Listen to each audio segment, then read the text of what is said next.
ದಿನ 16 ಮಹಾರಾಜ್ ಕಿ ಜೈ. ಇಷ್ಟು ದಿನ ಬೈಕಲ್ಲಿ ಓಡಾಡ್ತಾ ಇದ್ದೆ. ಸರ್ವಿಸಿಗೆ ಬಿಟ್ಟಾಗ ಇದೆ ನಮ್ಮ ಬ್ಯಾಟ್ರಿನ ಚೇಂಜ್ ಮಾಡಿಬಿಟ್ಟಿದ್ದಾರೆ.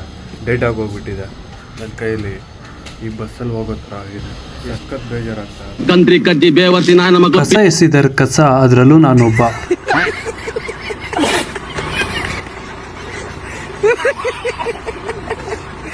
ನಮ್ಮ ಹತ್ರ ಟಿಕೆಟ್ ಕರೆಕ್ಟಾಗಿ ತೊಗೊತಾರೆ, ಬಸ್ ಮಾತ್ರ ಕ್ಲೀನ್ ಮಾಡೋದಿಲ್ಲ. ನಾವು ಕರೆಕ್ಟಾಗಿ ಇದ್ದಿದ್ರೆ ಅವರು ಕ್ಲೀನ್ ಮಾಡದೆ ಇರ್ತಾ ಇರಲಿಲ್ಲ. ಕೋ ಇನ್ಸಿಡೆಂಟ್ ಏನು ಅಂದರೆ, ಇಬ್ರು ಸೇಮ್ ಬ್ಯಾಗ್ ತಗೋ ಬಂದಿದ್ವಿ. ಇಬ್ರು ಕೂಡ KR ಮಾರ್ಕೆಟಲ್ಲೇ ತಗೊಂಡಿದ್ವಿ ಅನ್ಸುತ್ತೆ.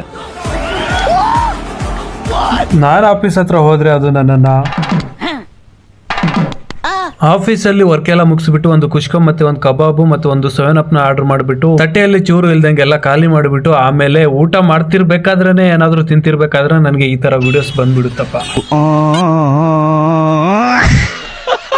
ನಮ್ ದೋಸ್ತ ಟಿವಿ ತಗೋಬೇಕು ಅಂತ ಹೇಳ್ದ. ಅದಕ್ಕೆ ಟಿವಿ ಎಲ್ಲ ನೋಡ್ಕೊಬಿಟ್ಟು ಏನ್ ಪ್ರೈಸ್ ಅಲ್ಲಿ ಇದೆ ಅಂತ ನೋಡ್ಕೋಬಿಟ್ಟು ಆಮೇಲೆ ಬಂದ್ವಿ. ಆಮೇಲೆ ಮತ್ತೆ ತಿನ್ಬೇಕು ಅಂತ ಅನಿಸ್ತು, ಅದಕ್ಕೆ ಬಂದು ತಿನ್ಬಿಟ್ಟು ಆಮೇಲೆ ಮತ್ತೆ ನಮ್ಮ ಫ್ರೆಂಡು ಏನೋ ಮಿನಿ ಲೈಟ್ ಬೇಕು ಅಂತ ಅಂದ, ಅದನ್ನ ತಗೊಂಡು ಅಲ್ಲಿಂದ ಇಲ್ಲಿ ಫುಟ್ ವೇರ್ ನ ಬಿಡಬೇಡಿ ಅಂತ ಹೇಳಿದ್ದಾರೆ. ನಾವು ಹಾಕೊಂಡೇ ಹೋಗ್ತೀವಿ, ಅದ್ರಲ್ಲೇನಿದೆ. ಇರಕ್ಕಾಗಲ್ಲ ಅಂದ್ರೆ ಕೈಯ ಹಿಂಗ್ ಮಾಡ್ಕೆಬಿಟ್ಟು ನಿನ್ ತಿಕ್ ಎಟ್ಕೆ ಬಿಡು.